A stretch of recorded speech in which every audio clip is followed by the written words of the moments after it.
Hi everyone, welcome back. I'm Michael Sandler, your host on Inspire Nation. If you've ever wondered if spirits are real, and if so, what they can teach us, then do we have the Happy Medium show for you. Today I'll be talking with Kim Russo, known for starring in The Haunting of on Lifetime Movie Network, and the author of a jaw-dropping, incredibly fascinating, must-read book, The Happy Medium. And that's just what I want to talk with her about today, about life lessons and what we need to know from the other side. That plus we'll talk about Curious Kim, Father Frank, Kali and Layak, the dangers of Comac, the importance of blowing out candles, who on earth is Antonio Passaquai, and what in the world putting a pin in an electric socket has to do with anything. So welcome to the show, Kim. Are you ready to shine? I am. Let's do it. Woohoo! Woo! Very exciting. I like that opening. Thank you so much. And thank you so much for joining us on the show. I have many questions in a whole range of areas, but maybe before we dive into things, and I'm going to want to go back to your childhood even, but before that, what can you tell us about a past life regression with your husband, Anthony, the ship captain? Well, what I would recommend is do not try this at home until you know what you're doing. And I'm guilty of that. I decided to do a little bit of an experiment, and the only test subject I had was my husband. I had read the book Many Lives, Many Masters by the wonderful Dr. Brian Weiss, and happy to call him a friend at this point. And it intrigued me so much that I needed to experiment and try to see if what he was able to do, if I was able to do. I knew nothing about hypnosis, and I took a book out of the library. There were not many books on hypnosis, but I found one, and it was a handbook, and I don't recall the name, but I thought that I would try this at nighttime when my husband was very tired, coming home from a hard day of work, and perhaps he wouldn't even notice that I did this with him. But he was a willing participant, and I went through the book word for word, and I didn't expect it to work. And not only did it work so well, I learned right away that my husband is one of the few people that can go to the deepest level of hypnosis, which is called a somnambulist. Now, some people say it different, but somnambulists are able to go very deep where they will not remember when they wake up what even happened. And interestingly enough, I got my husband into several lives right away. At first, he told me he was teaching math to a bunch of children, and then that really answered the question as to why he was so good with numbers in this lifetime. And he probably would have been a very wonderful teacher. And he quickly went into a life where he was gasping for air and he was drowning. And I didn't know how to bring him out of it.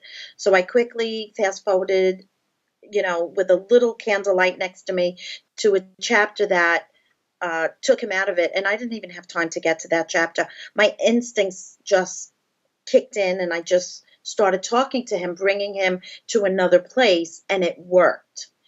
It scared me a bit, but I am a Gemini, and I am much too curious to stop there.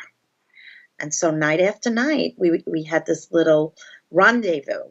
So you were tinkering with him. One of the things I found fascinating is in one of the past lives, he had if I get this right, his brother got very sick and something strange happened in the house. Yes.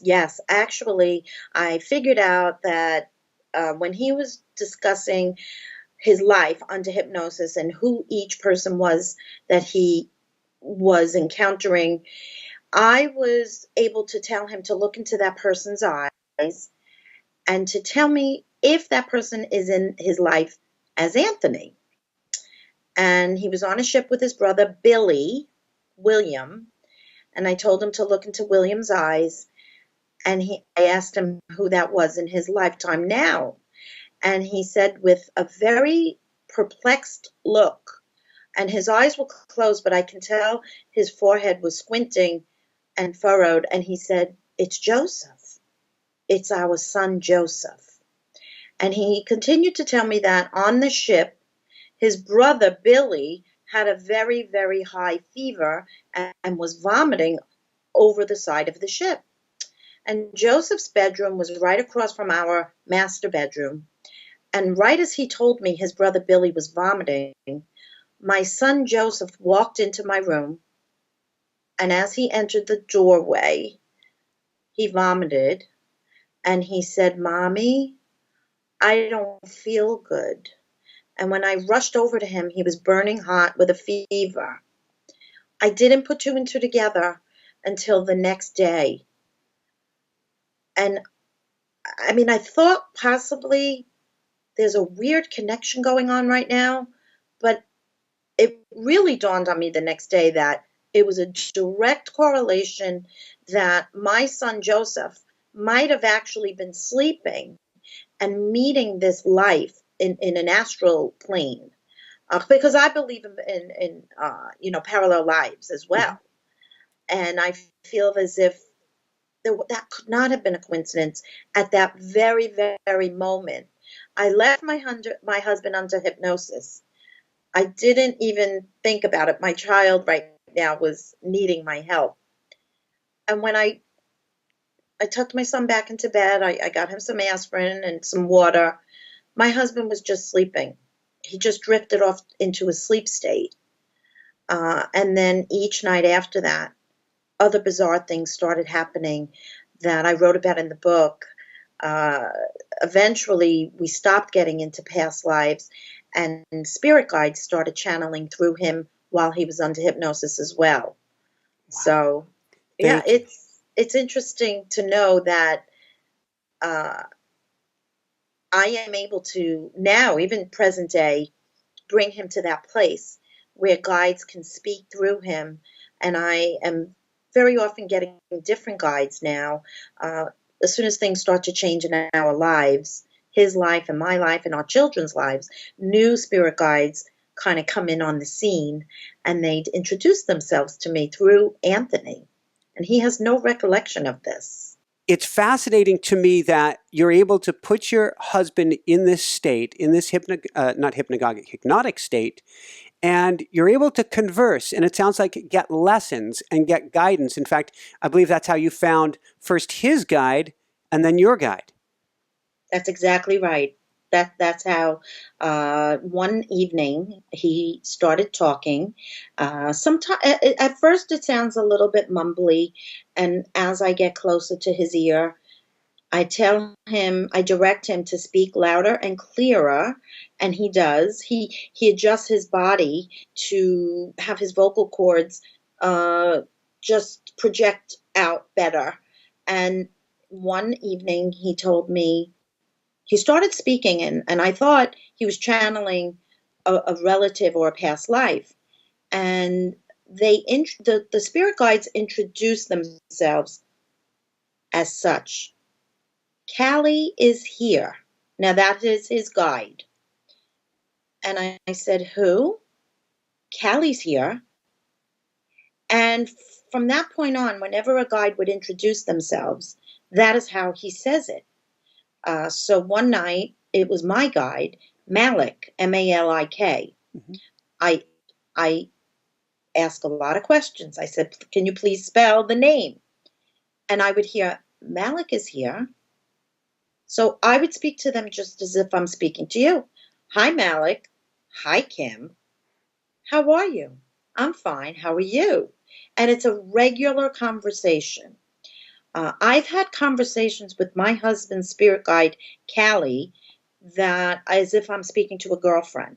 Sometimes we would even engage in what I wouldn't call an argument, but I would say that there was a little banter back and forth. Mm-hmm. And I was thinking to myself, if anyone ever heard this, they would just not even believe it. I have several sessions taped on my phone. Mm-hmm. Some of it you could hardly hear because it's very low and mumbled, but I could hear it, and I can probably transcribe it. And a lot of it I did transcribe for the book, The Happy Medium, but there have been so many conversations that have ensued since the book that, I mean, one of the predictions that she told me was when Obama, it was right before the election, and I said, "Do you know who will win the presidency?" And she said, "The man of color." That's how she answered me. Not by name or so I know this is not the way my husband speaks at all. There are things that were spoken that my husband doesn't even know about my own life. That nothing secretive, but things that I haven't shared with him. But somehow his guide knew about it from watching our lives together. It's fascinating, fascinating. And I have a very scientific mind. I am not gullible. I like things to be proven. Uh, I would have been a very good investigator if I were not a psychic medium. Well, it's interesting because if we go back in time briefly, and I want to come back to the guides because I'm fascinated on this topic. It's something I delve into a regular basis, and I have no idea. But with that said, when you were a child, you were experiencing stuff that maybe other children experience too, until they get to kindergarten or who knows where, and it's kind of scrubbed out of them. But well, maybe tell us about evenings as a child and what that was like for you. That was terrifying because I had no frame of reference for who these beings were in the middle of the night, appearing in my bedroom night after night, assuming the same positions, wearing the same clothing, and actually doing the same things, which was pretty much nothing but standing at the foot of my bed and burning a hole right through me with their blank stare. Uh, I can see their faces to this day. Mm-hmm. I can tell you that if I needed to interpret their demeanor, I can now do it as an adult. As a child, there were no smiles, there was no eyebrows raised, there was no endearing moments. It was just blank. And I would take it as a child that these are adults that are angry with me. Because when adults don't smile, you assume you did something wrong. And my sister shared a bedroom with me, and she never saw what I saw, never. Mm-hmm. And my mother believed me, my father believed me, but I believe now that they were just humoring me. I don't really think they believed me. Maybe they thought there were imaginary people Mm-hmm. in my room. And then I started to believe that there were imaginary people. But when I would blink my eyes, rub my eyes, put water on my eyes, they were still there. And they would normally appear once the street light came on and my bedroom was dark. And there was a street lamp right outside my window that would come in and sort of brighten up the right side of the bedroom, which is where my side of the bed was. So they would appear in this silhouette of light. I remember that I can see most of the full body, but I never could see their feet. So I always thought they were floating. It was interesting, but it didn't matter because the foot of my bed, if I'm laying down as a child, I just assumed their feet were on the floor. But then as time went on, I realized I only saw like a little part of their body up until their knees. Mm-hmm. And they were dressed in, again, immigrant attire. Long black dresses for the women with black lace on their head, the men with black hats and black suits.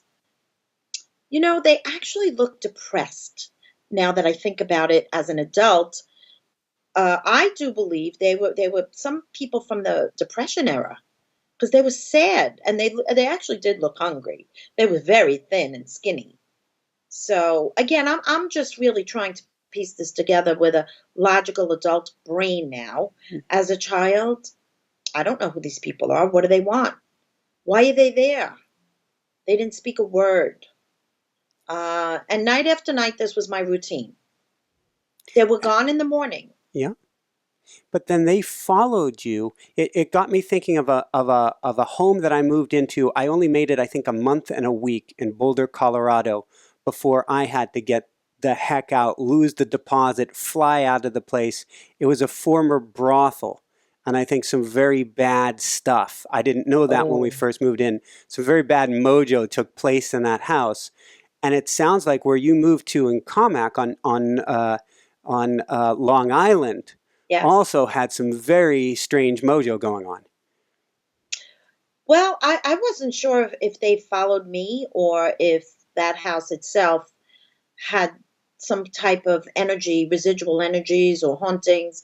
Again, I later found out that it was a little bit of both, is where I was able to see them, and perhaps that's precisely why they were there. Is the spirit world loves to have an audience. Some of them want to hide in basements and attics, and they don't want to be bothered. But some of them who feel that you've infringed on their territory, they can get a little bit, possessive in their space, and they want you out sometimes, or sometimes they just want to have a voice. And I think it was a little bit of both. But I challenged the spirits that were in that home. As a kid, I don't know where I had the guts to do this. But I was growing up. I started to learn my power, I guess, a little bit. And the curious nature of Kim always gets the best of me. And I think that's why I investigated my gifts further as I got older. Is I was just as curious as the next guy as to what is this? Is it real? Is this really happening? And if so, how does this work? Because I believe there has to be a reason for everything, or an explanation, I should say. And I still don't have all the answers, but I think I have a decent amount of knowledge as to what energy is, and the fact that energy cannot be destroyed; it can only change form. That's sort of good enough for me, but I'm always expanding on the energy theory and wanting to know more. So, and what you found, if I understand correct, is that your these earthbound spirits or earthbound souls, they haven't been able to transcend or make it back home, and for some reason they're trapped here at the moment. Well, yes, a lot of them are. I have found the ones that were in the Ozone Park home, which was my childhood home before Comac. I do believe those were scared, depressed, fearful people. And I've since learned that fear can keep you in a state of, being stagnant. Fear can keep you paralyzed in a physical body, as well as, in the spiritual side. When you leave your physical body, the soul can remain in a state of fear. And and that can really just keep us from growing in any which direction. So I found that was their deal. Um, I think if they could actually say something or ask me a question now, I think they would say, "We're lost and we don't know where we are, and can you help us?" Because they always sort of looked at me as somebody who they knew would be able to hear them or see them. Mhm. As I got older in the Comac home, those entities were a little bit mischievous. I will say that. I believe they played a lot of tricks on us in my grandmother's room. They wanted to be heard, but at the same time, I didn't ever feel comforting, or I felt that they were challenging, different type of personality, Mhm. and I definitely felt like there were more than one of them. Uh, I don't know that those were trapped as much as they could have been going in and out of dimensions. They may have been from a very low vibration that just like to scare people. And there's many spirits in life like that. Let's talk about that briefly. Then I want to dive into spirit guides briefly here. I coach a lot of people, and it seems to be a theme lately among I don't know, a subset of my clients, that people are experiencing what I would call hitchhikers, or unwanted or uninvited guests. what do we do if we experience something like this? What are some do's and don't do's? Yeah, I call them attachments, and hitchhiking is a good way to say it because they can actually hitch up to your energy field and they can feed off of it. A couple of ways to find out if you have an attachment is you would really be tired a lot without doing much in your day. You would find that it just unusually tired, especially if nothing has changed and you're getting enough sleep. I find that being lethargic and not feeling grounded, meaning spacey. You feel spacey. You can't concentrate. You cannot focus. So many people are taking medication for that when in fact they may have an attachment. What I do when people truly feel that there's something feeding off of them, a couple of other ways to figure this out or recognize this is your moods change very quickly on a dime. Is if you start crying all of a sudden and you have no reason, no rhyme or reason, you may be experiencing that entity's emotions, especially if you didn't even change rooms or you didn't change your location. You have these mood swings that are incredible. You have thoughts that is sort of like what I call interference, thoughts that normally would not be something you would think of. So some people tell me too, I understand what you're saying, but I also do spiritual counseling and coaching. And some people say, I have these dark thoughts that I don't know where they're coming from. And it's not something I would ever do or even think of doing. That could be a hint that there's a entity with a lower vibration that was depressed or has dark thoughts. And what I do when you suspect that, what I recommend if you suspect you have an attachment is there's several things that I do. But the first thing is intention is everything. Coming from your own mouth or your own thoughts is the phrase, be gone, you are not of me. Be gone, you are not of me. And I find that helps. And not in a wishy-washy kind of way. You have to really mean it. So, if you're on a subway and someone wants to start rummaging through your backpack or your purse, would you let them? What would you Not do? ex- What would you say to them? Say, well, would you get away from me? This is mine. Leave me alone. You have no right. How dare you? It's that same mentality. Get out of my space. How dare you? You're not welcome here, and you can't peek into my space. It's private. It's the same idea. So we have to go with a little bit of authority. And then, of course, there are other ways to keep them away. I'm a big believer in crystals, Mhm. Black obsidian and black tourmaline. Crystals have such power from the earth that they really can. Oh, there you go. Is that selenite? I can't see it well. I'm Or is not that sure just if clear this is quartz? just straight quartz. I'm assuming it's straight quartz, and it's something I use to send love during my interviews and to help me stay in a loving space. Yes, Um, yes. and Quartz is powerful. it's Right. interesting in this house. It's been great. In the previous house, I would have to take it and put it in the sunshine on occasion, or I would start to get queasy when holding it. And Right.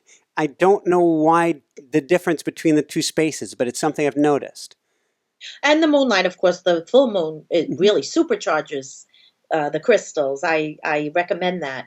And also, sage is very nice. I use white sage. Mhm. I think it's a little bit more potent. Um, Frankincense and myrrh, people, but I'm not big on props. I'm not big on like all these procedures. I, I'm really big on thought. Thought is the most powerful energy. It really sends a message and a signal. Intention and thought in so many different ways is the most powerful energy. I feel the brain is the most powerful transmitter, and your thoughts can really just clear a room, right? And if you say it out loud, even that vibration of your voice with authority can really clear a room and mean it. especially when you're trying to protect your children or your own space. Like I said, you wouldn't let someone come in your home or look rummage through your bag or wipe their muddy shoes on your rug. You would really protect yourself and set a boundary. Boundaries are huge, and I find that people that don't have strong boundaries in life may get hitchhikers very easily or spirit attachments because they're going to look for the more weaker and vulnerable people who don't have boundaries, who let people walk all over them. And that's the same personality that they know they can get away with it. It's real common sense. Is there a way to flip it on its head? If somebody is like that, can we do some sort of fake it till we make it? I've got to crank up my authority to get them out. Or is there some way that we can shift our energy to get us in that place to then have our feet on the ground and do that? Yeah, I always recommend increasing your vibrational space if you can. And so many ways to do that. Crystals is one of them. Mm-hmm. Using crystals, holding crystals, sleeping with one under your pillow. I like a lavender bath for grounding. Or if you live anywhere near a park, an ocean, anything with water is very grounding and can really, it's like a conduit, or it conducts the energy. It grounds out. Water, anything live from the earth. If they talk about hugging a tree, one of my go favorites. No, it's one of my favorites. We've talked about on many shows, because we lived in New Jersey till this past month. We're down in North Carolina on what's called Emerald Isle now. But my wife and I have Ella and Olga the trees. In oak tree. Are they oak? One is Emma is an oak, and Olga, because she was carved who knows how many years ago by somebody who carved Olga into her, is a beech. But excuse me, not Emma. Ella is an oak with a bend at the top, which is like an elbow, which is where she got the name Ella. Absolutely. Right. Well, hey, listen, or put your back towards the tree and sit under it and read a book. If you live in a city type of environment, I recommend having some plants in your apartment and just touching the dirt, potting the plants and the energy of the plants, anything that comes from the earth. I would say eat more vegetables because that's really ingesting any type of live energy, not recycled energy like meat and so forth. Anything to make your vibration increase. Sunlight does that. Moonlight can increase your vibration. Of course, I hate to say this, but if you're a substance user, that can make your vibration a little more dense and lower.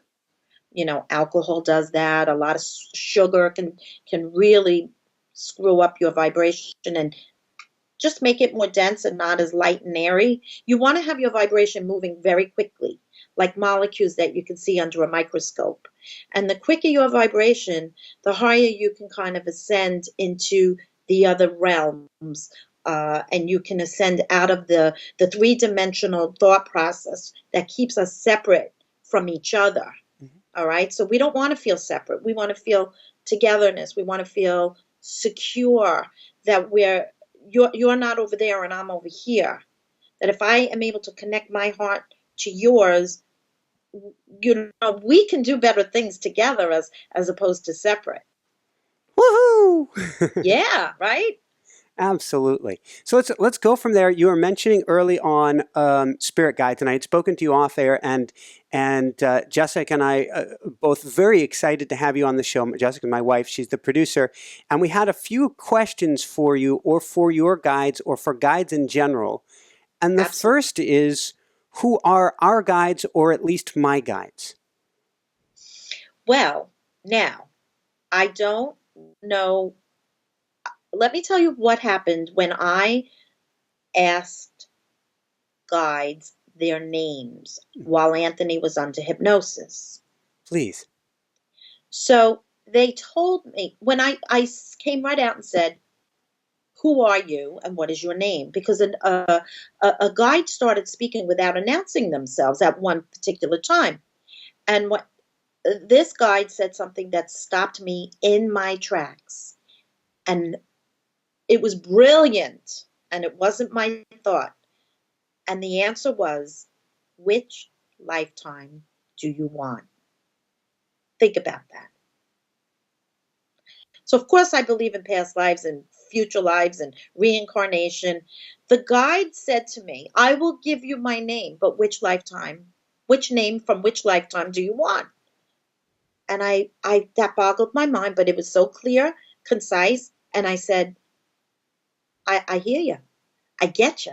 And then he said to me, I can give you a name if it helps you identify in human form. And I Wow. said, yeah, I want a name, because that's just me. I want to be able to refer. As humans, we refer to each other by a physical name. When we get in the spirit world or in any other world that we may venture off into, any other universe, we don't necessarily use names, but we recognize energy or vibration. So a snowflake, under a microscope has so many different facets and points, and each snowflake is different. That's how we recognize each other in terms of energy. But what I will tell you, I see you have a huge Asian influence. I don't know if you know this. Tremendous Asian influence. Are you aware of this? That's too funny. Um, Jessica, my wife, is Chinese, she's Chinese American, New Jersey Chinese, and she would say you're more Asian than I am. So no, I've I, never I ever met you before. I certainly haven't met your wife or know anything about her or so didn't no, even know I you were didn't, I married. didn't know this. But I'm chuckling, and she's gonna drop on the floor laughing. Well, there's a male presence around you who is an Asian influence from prior lifetimes that you've shared with. Hmm. The guide is one main guide. I know it's a male because is very masculine, but Asian influence. I can sense a lot of Asian around you. And interestingly enough, I did see an Asian child around you as your child. So it certainly could be with your wife, or if you adopt, it will be Asian. I see an Asian soul of a girl, a young girl, around you, perhaps coming to you, though. Do you have children yet? No, this is the year where we're going to be in baby making mode. So Congratulations. There's a female soul. In my book, I wrote about that I can sense the souls that are about to kind of come into this dimension. That what they start to do is they hover around you, getting ready for the landing. is there any Jessica would want me to ask? Is there anything else that you can tell us about her? About her? About her specifically, about the About the female soul. baby? Yeah. Sure, I could try. Give me a second.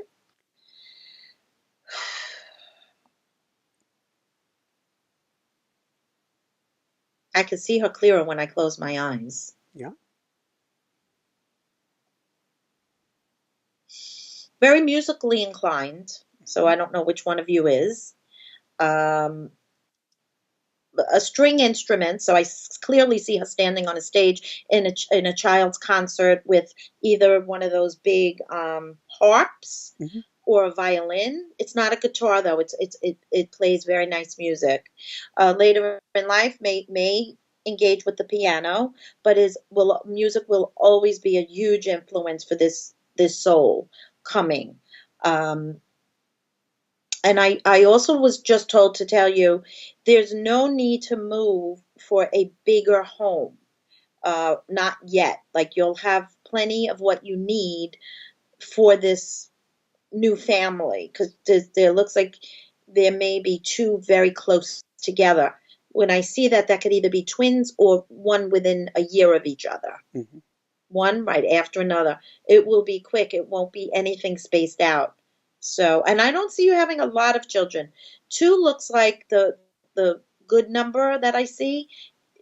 Three is not really determined, but I'm sticking with two for what I can see right now. I Cool. could definitely see that will change a lot of your gifts as well, I was just told. Hmm. And I was also just told that it's time. What's her name? Jessica? Yeah. Your wife? Hmm. It's time Jessica embraces her gifts. She's been fighting them behind the camera, and she's time for her to use her gifts like like really use them, not just say, oh, well, my husband has gifts, but I help him use his gifts. She has to use her gifts too as a team. She has spiritual gifts she's not utilizing. Anything more you can say on that? It's huge because they're waiting for her to step into her power. It's huge. She cannot, they keep showing her behind the curtain. She cannot keep standing behind the curtain. It's time for her debut. She has to come in the forefront. And they're being very adamant about this. They're saying we nudge her, we tell him, he knows this, she's been told this, but she chooses to stay in the safe zone behind the camera. I take that as a metaphor as I'll do the producing, I'll get the guests, I'll get the questions, but you're the guy that helps people, not me. And that's actually not true at all. They want her to be in the front and center because her vibration with her voice Mhm. is very healing to people. And for her to show her vulnerability, and she has many insecurities, that's going to help people relate to her as a female. Because you have a lot of female clients that can probably relate to a female better than you. And so there you would have your wife, and I just heard you can be the dynamic duo. Wow. You hit a lot of chords there. Wow. It's Wow. it they would like it felt a little bit reprimanding like Hmm. towards you to tell her or towards her. I mean, if she's listening to this, of course she'll hear it. Yeah, she never listens during the show. She'll listen afterwards, and certainly I tend to be very presenting. So I never remember exactly what's said afterwards because I'm not rolling my short-term memory. I'm just staying fully on you with everything that I can. But she's gonna go, I "What did can. they say? What did they say?" And I'm gonna go, "We're gonna have to go back and listen to the tape." But it's a lot of what we have, what Jessica and I have talked about. So it's hitting the nail on the head, and we do see her gifts and we see her resonance and her abilities. Um, but I will say this on her behalf: since we've moved down here, she is starting to. She's starting to get into her own skin. She hasn't come back on the mic yet, and I never push her to get on the mic, but maybe they're pushing her to get back on the mic. Well, I feel that if it doesn't even have to be on the mic, but I heard no more excuses. So, for example, well, I'm shopping for the furniture for the kitchen or the house, and I'm busy, and I have to do all this work. Because she is she a Virgo? No, I'd be the Virgo in the house. Oh, you're the Virgo? I'm the Virgo. There's a lot of Virgo influence, so I didn't know, thought it was she's her. she's I think it's mainly Scorpio. Is it a Gemini rising or something? But it's mainly Scorpio. Well, she also seems very orderly in her mind. She has to compartmentalize. Mhm. And they're telling me there's not as much time to get moving as she would like there to be. In other words, just jump right in the pool. You don't need all this training that you think, or it's like on the job training is what they're telling me. Very cool. Is there a guide or somebody that she should reach out to herself? I feel honestly, and I typically don't bring guides through as family members who crossed over. She has a grandfather influence that is huge in her life from the other side, though. Has taken on a role to watch over her like a guide, like say, I'll take her on and I'll make sure she gets because I feel like either she didn't know him well or he was snatched from her at a very tender, impressionable time in her life or age. And I feel as if him making it up to her is I will continue to guide her and be in her space or her life, but I have to do it from this realm. That's what it looks like. So I'm not quite sure if he actually helped raise her like a dad, but this feels very paternal and caring around her, like one of those older, wiser sages, is how he comes across. And there's a lot of textile around him. So I don't know if he worked in textile or fabrics or he had his own business of some sort, because he's showing me textures that he's always filters through his hands. And he likes to do that in life, and he does that on the other side. So I don't know how much you know about him. He's a huge influence for her. I know one of them was a military general, of 3 or 4 star generals. The I don't other think it's that one. I don't think it's that one. the other one, um, I don't know much about. I don't remember if it was a farming family or not. Well, I'll have to ask her. Obviously, she'll tell me. This one seems more nurturing, more what lay of the land, not military in vibration, not militant, loving, family oriented, that kind of thing. And he told me their time was cut very short. It may perhaps she never even met him in the physical, but he's taken on the role to keep after her, and I sense this real angelic angel around her, of the feminine. In other words, I'm not saying, I'm sure she's very feminine, but it's getting in touch with her feminine side and embracing the femininity and the motherhood in her, because they're gearing her up for all of the nurturing feminine qualities that she'll be utilizing coming up within. They didn't go beyond 2018, so within that, this year into 2018, they didn't go beyond you know January 2018 and then go into that whole year. They didn't show me 2019, so it will happen within that time frame. She'll be very excited about that. But the angel is gearing her up for her to step into that feminine power. I hope that makes sense. That makes absolute perfect sense to me. And please thank them for us. Is there anything else? We're even writing a book. I was fascinated when I got to this section about I guess it'd be an uncle of yours. We were not planning on doing this. We've written several books, but we were not planning on doing it, and we were called to write a book on automatic writing, which we're I guess I have the meeting with the editor this Saturday on. Is there any more words of wisdom or guidance that you hear for me, perchance? I heard two part. So I feel as if this whatever you wrote prior to the book of automatic writing, they're clumping that together and putting that on a shelf. Mm-hmm. Then I feel as if, as soon as you said the book on automatic writing, that one leads into another book. That's where it's two part.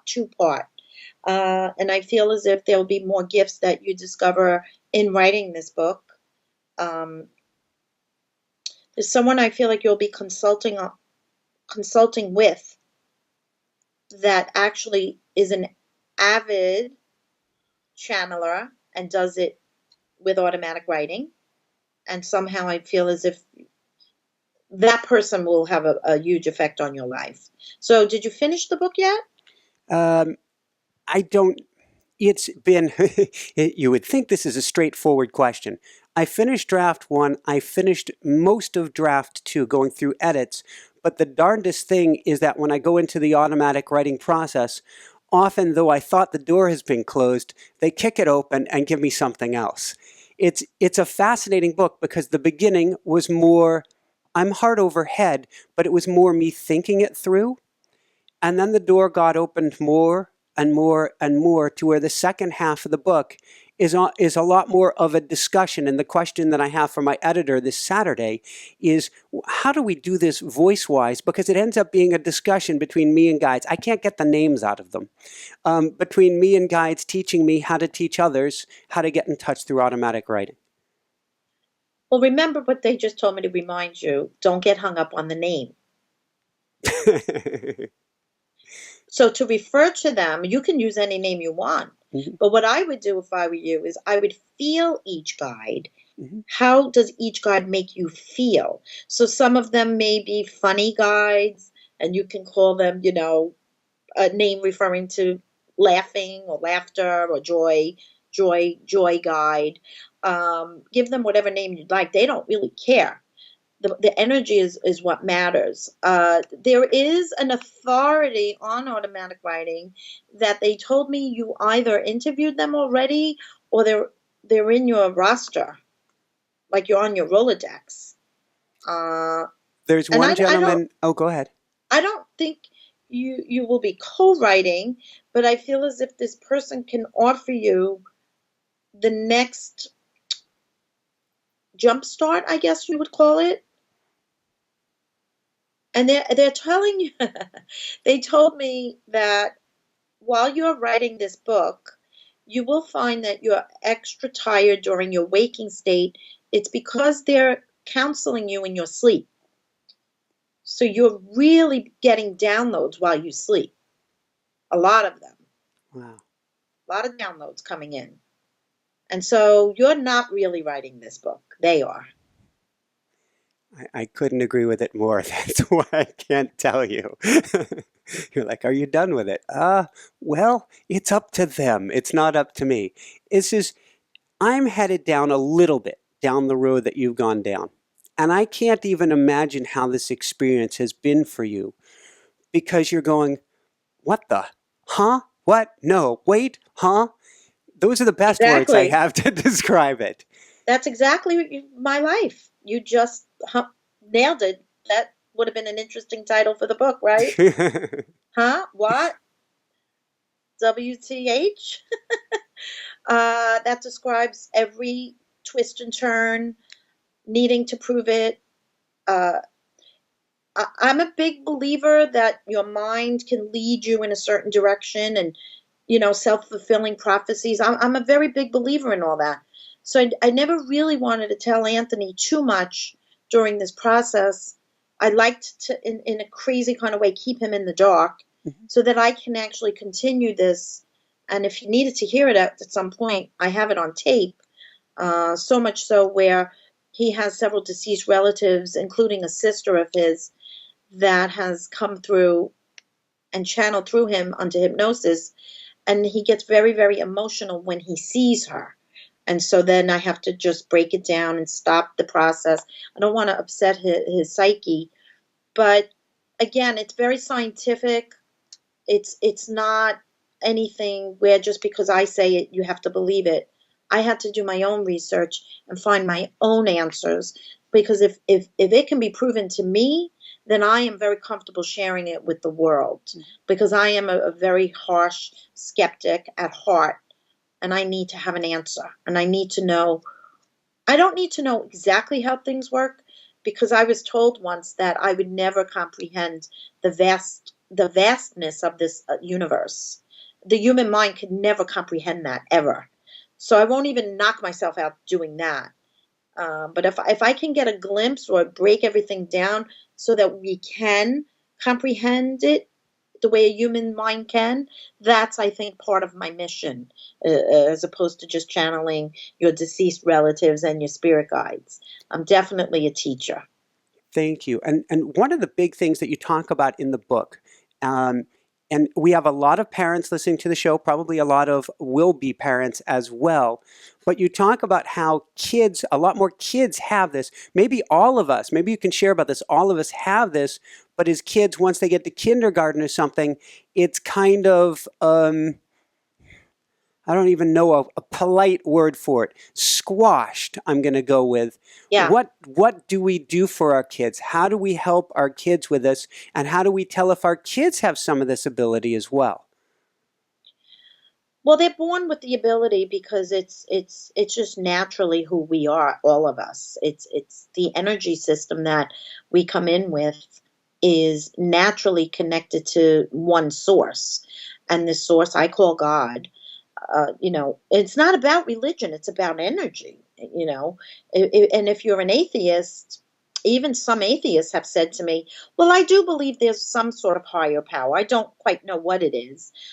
So I'll even say that for the people out there that may never have considered that there is a God. But if you consider that there's a higher power that has created the universe and created everything in the universe and makes, the oceans flow and the sun rise every day, then you have to understand that as humans, we are all connected to this one source, and so it's ingrained. It's like inherent in our energy field.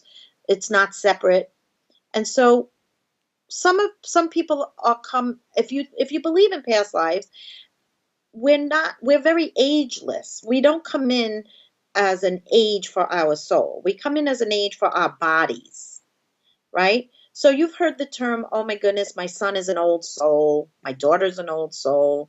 Well, pretty much that means they probably lived a recent life on earth so that they come with this knowledge that they shouldn't know, and they remember it very quickly because they were here not too long ago. Okay, that's number one.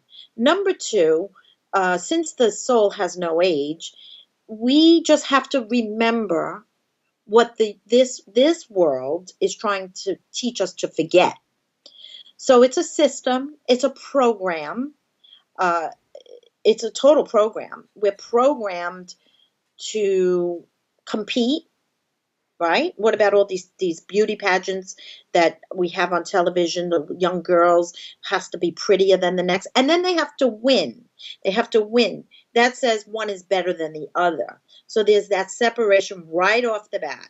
You go into school, there's the teacher's pet that I talk about. Right away, we learn separation, that they're better than me. I'm not as good as them. They're smarter than me because they got into Harvard and I didn't. Or my parents can't afford that kind of college or college at all. So we forget the gifts to go within, and we have to kind of compete in society. That's what I'm talking about. That's the program that society conditions us to forget about the gifts we have.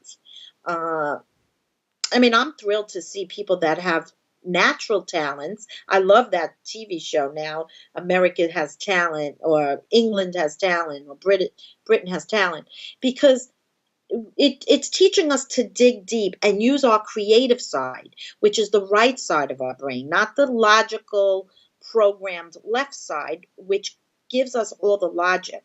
But logic in what dimension? Like, why do we care about the third dimension? We have to live here. We have to make money. We have to live. We have to eat. And, we have to learn the lay of the land, so to say. But then we have to be creative. We have to use our internal gifts. And I would like to encourage every parent out there to not take the homework home. Some parents tell me homework takes 5 hours a night with their kindergartner. That's insane. Wow. You get ready, because that's what's happening in our curriculum today. But nowhere do they teach children how to, the chakra system in the body, or how to use the right brain with creativity. I think they'll throw in an art class somewhere, and that's the extent of using their creativity, or a music class, right? Mm-hmm. But I don't even think they should be graded on it. I don't think it should be a competitive thing. I think just for trying, they should get an A, going into their creative side, and basically using the natural ability, not what the world teaches us. Like that, those U.S. history books, Mm-hmm. they should be obsolete, really. Because who said it really happened that way anyway? And I don't want to discourage parents with the curriculum, but use your own curriculum at home. Make your own curriculum. Teach your children empathy and compassion, and how to care if another child on the playground is all alone in the corner crying or doesn't feel like they fit in. Because compassion and empathy is we're going to need that as adults to get through this world. Those are the people that are the most successful, the ones that can actually feel things with their heart. Those are the people that you want to deal with in life. Those are the people that are grounded and they have it all together. Not the mathematician, the accountant who can do a tax return like nobody's business, but that's about it. In the future, we're going to have computers to do everything. And then those robots who don't ever have empathy or feel anything with their heart chakra, they'll be lost and confused. They won't know where they fit in this world. So what if we jump forward, and then we'll start to wrap things up quickly here. From all of the all of the spirits that you've heard from, all of the guides, what advice would you have for us based on that? I know that's such a global question, but where do we begin for ourselves? Well, that's actually where it all begins, right? We cannot change the world unless we change ourselves first, and how we look at things and how we deal with things. What I tell my children and I tell my clients and I tell everybody is we need to stay in our own lane. We can't really look to the left and look to the right and worry what everybody else is doing, because everybody's going at a different pace. And that creates anxiety when we feel like we need to keep up. We're not good enough. We're not smart enough, like I said earlier. But if we all stay in our own lane at our own pace, remember the tortoise and the hare, we'll be okay for ourselves. And I feel as if we do the best we can, not with the best that we think we can, but really go out on a limb. I don't believe there are lazy people, but I do believe there are lazy souls, if that makes sense. Like, when they say be all that you can be? Yes. Well, according to who, right? Mm-hmm. Like, I am my own worst critic. I know I didn't do enough, if I didn't do enough, and I know I did all that I can. And I always say intention is everything. If you do everything with good intention, Mm-hmm. for the highest good of all concerned, I don't think you can go wrong. So if you hurt someone and they come to you and say, you really hurt me, but it was never your intention to hurt that person, I would say it was never my intention to hurt you. Perhaps from my own wounds, I hurt you. People hurt others from their own wounds. They don't intentionally mean to hurt others, but their wounds are really showing on the outside. So there's the point. You have to get your own wounds under control. Stay in your own lane. Don't look left, don't look right. Gratitude is huge. Huge. Having a heart of gratitude. Staying humble. Because whatever we have, it can be taken away like this. I've seen it happen. Have a humble heart, have a gracious heart, gratitude. And basically do the best you can with what you have. God recognizes when you have good intentions. The same way the court system says intention, right? Everything's intention. Well, that's the way it is in the universe. I think there might be a law of intention, I think there might be one. I have to look into that. But intention is everything. When you set out to hurt someone, that's your intention. And karma will come back and give you what you gave out. So even if you're thinking in a negative way, like you want to get back at that ex, or you want to get back at that, coworker or your boss, but you never really do anything, those thoughts are intentions put out into the universe. So I always encourage people to say, instead of looking at their fault, look at where their pain may lie. Where's their pain? Why are they doing this? Who hurt that person? They were hurt, and then they hurt. I say hurting people hurt people. It's just an easier way to look at things, and so you don't take it personal all the time. What other people do to you, don't take it personal, because it's really always about them. It's never about you. That pretty much sums it up. How important is self-love, self-forgiveness, or self-compassion? It's everything, because Staying in your own lane and having good intentions. If you despise yourself, you really can't have good intentions. You'll always feel you're not deserving. And you'll always feel the universe is out to get you. And you'll never feel deserving.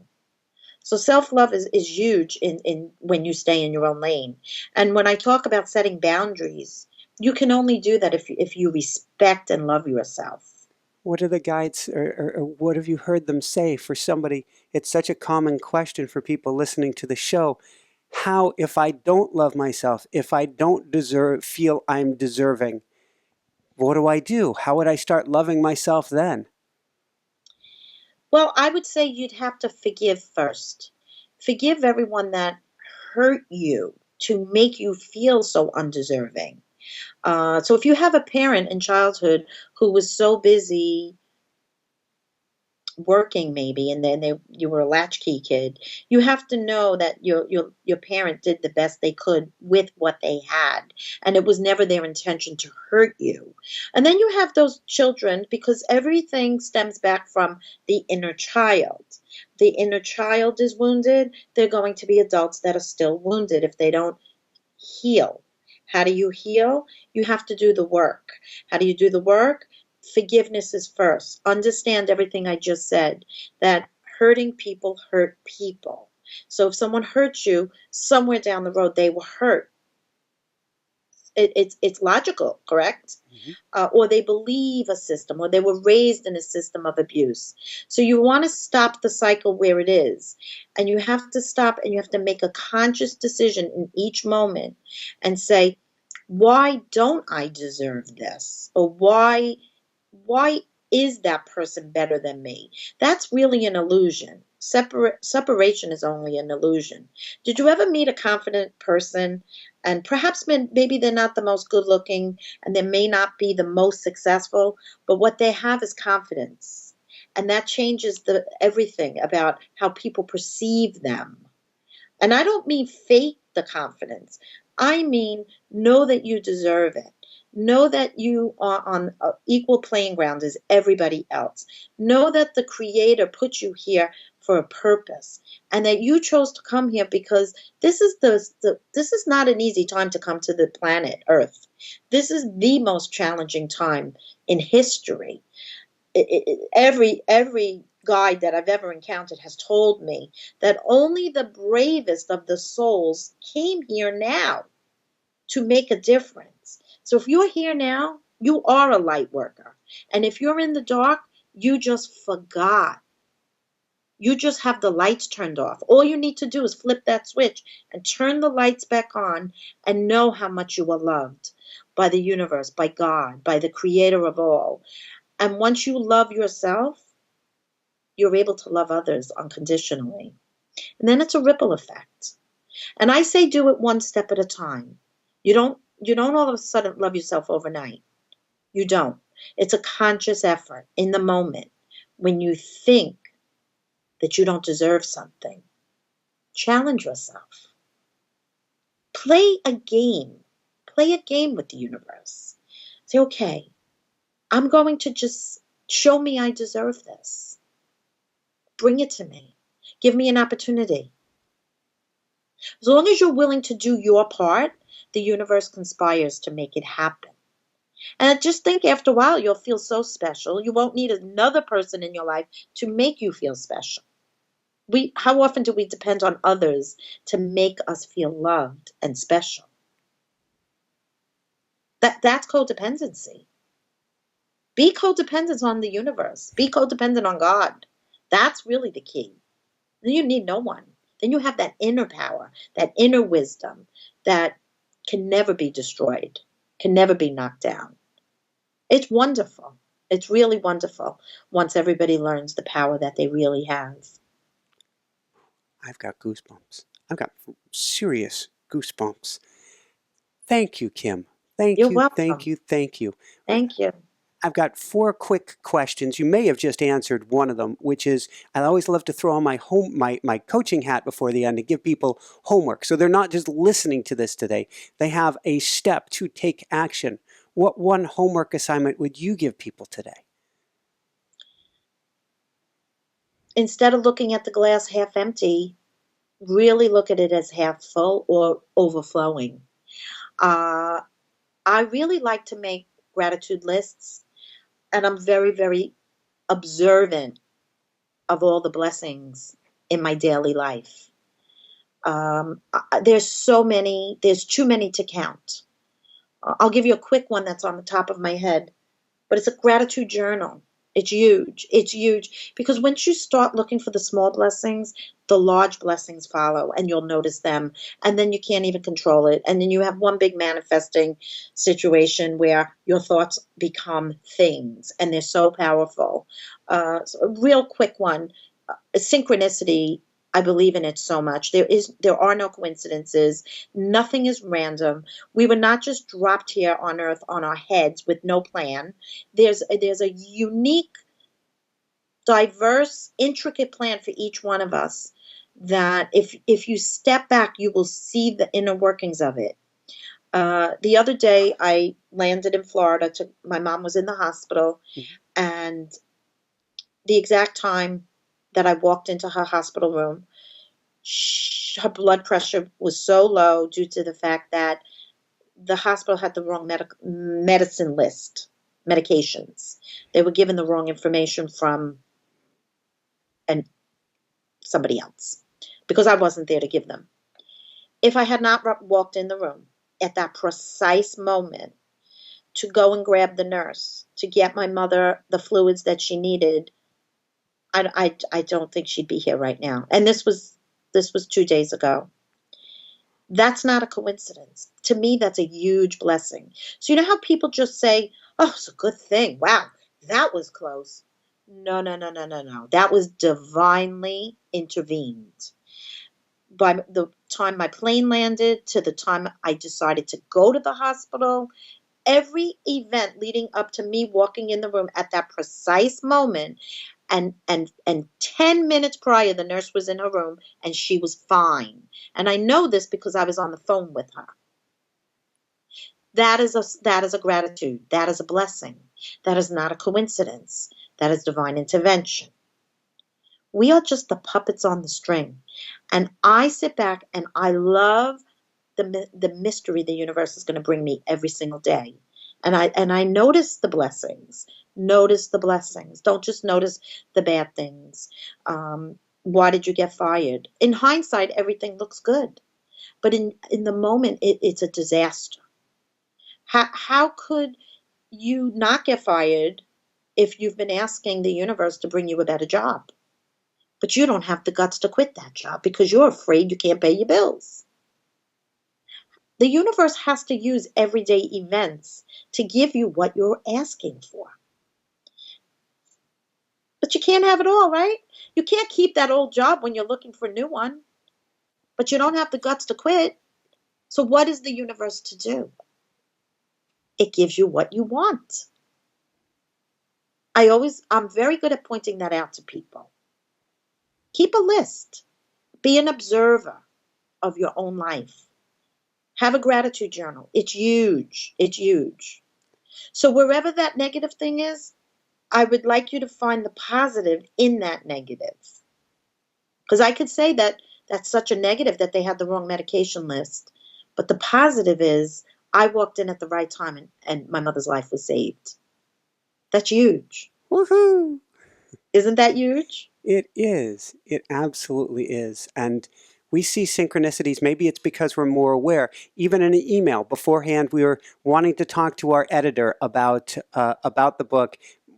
I had just read your section on automatic writing. I said to Jessica, I need to follow up. I just contacted the editor. I looked back at the computer. Email pops up from the editor. And I'm going, we're on track. There you Those go. synchronicities mean something if we're awake and aware enough to pay attention to them. Well, that's the point. That's why a lot of people are waking up. They are seeing the sequence of numbers, the 444, the 111. You know, your guides are really, they're willing to assist, but they always tell me, we want you to ask. We want it to be known. It's like a contract that we enter in and we put our signature. We're agreeing to the terms of that contract, aren't we? by putting our signature. It's the same when we ask our spirit guides for help. We're agreeing that we're allowing them to step forward and intervene on our behalf. But if you don't acknowledge that there's help there, they're just dangling in midstream, waiting for the next thing, waiting for you to get their signals. And it's scary for them. Sometimes they tell me we have to do triple the work because they're not acknowledging that we're here. Triple the work. People do that. They go around the mulberry bush when all they have to do is ask. But we're programmed to forget that we can ask because society wants us to depend on them, right? Who is them? The government, the medical system, just you name it. Which is powerless. Takes the power away from us. Yeah, so we have to learn how to think for ourselves again. Back to basics. People are so used to other people making decisions for them, right? We have to depend on, the government tells us how much we have to get at the end of the year. Our bosses dictate how much we're allowed to make based on our experience. Go above what the world tells you. Defy the odds. Defy gravity, whatever you need to do. Defy what we were taught. We were taught that we have restrictions and we're restricted beings. And if we become spiritual beings, there are no restrictions, ever. And we're going to be around long after the body's gone. And we're going to have to know the lay of the land, like I said. So know it now while you're still in the body. The spirit already knows. Once it gets into the three-dimensional body, it's all of a sudden we have amnesia. Get back to the knowing. And that's why everyone's waking up now. People are saying, wait a minute, I don't have to be restricted. I'm restricted because they're telling me I'm restricted. Mm-hmm. So there's that self-love again. There's that power again. And, people like you and I, we are here to ignite their flames. We're here to say, tap, tap, come out of your sleeping slumber. I'm awake. You need to wake up, right? You ever wake up your wife and say, you're going to be late. Come on, we're going to be late. I don't want anybody to be late. I don't want anybody to miss the boat here. I know you don't either. That's why we do what we do. Just trying to wake everybody up. It's nothing they don't already know. They just have to remember it. So, segueing perfectly from there, I love, love, love, love your book. And it is a wake-up call, and it is your amazing journey. But you take them on a journey, and then you throw in words of wisdom. And then you take them on a journey, and you throw in more words of wisdom. So where can people go to find your beautiful book, and we will call it a beautiful wake-up call? Yeah, I like that. Yes, and there's many techniques that I offer in my book that I do one-on-one in my own personal classes that I teach, helping you to wake up. You can find the book wherever books are sold, Barnes & Noble, Amazon. I actually do sell autographed copies of my book on my website. If you want an autographed copy, I do that. But if you just want to, it's available now in paperback. So for those of you who couldn't, really splurge for the hardcover, no excuses anymore. I would definitely say Amazon has amazing reviews. I'm very honored, and I have a lot of gratitude for people who actually took the time to say how the book changed their life and what they've learned so far from the book. I wanted it to be a little bit different from a lot of the books that are out there. It's a lot of my tips that as a practicing medium, you really can't find written in books, because I only learned these things through trial and error in doing the work that I do. So if I can really save somebody years of therapy with a traditional therapist, which, no offense, they're wonderful, give you your own power back, not be so codependent on others. That's a lot of what the book does, and it's a lot of my journey too, and how I've come to know my own truth. Because I had a lot of mixed messages growing up as a Catholic. That's another program. URL? KimTheHappyMedium.com. I'm very interactive on Facebook, Psychic Medium Kim Russo, The Happy Medium, The Happy Medium on Twitter, Kim Russo Medium on Instagram. You can even find me on Snapchat. I do a lot of personal snaps of my life if you're interested in that. But definitely I interact on social media. Tonight I'm actually doing a Facebook Live where I'm taking questions and I'm doing mini readings. I like to do that for my fans. I'm always cool. full of surprises. You never know. Whatever spirit inspires me to do, I do.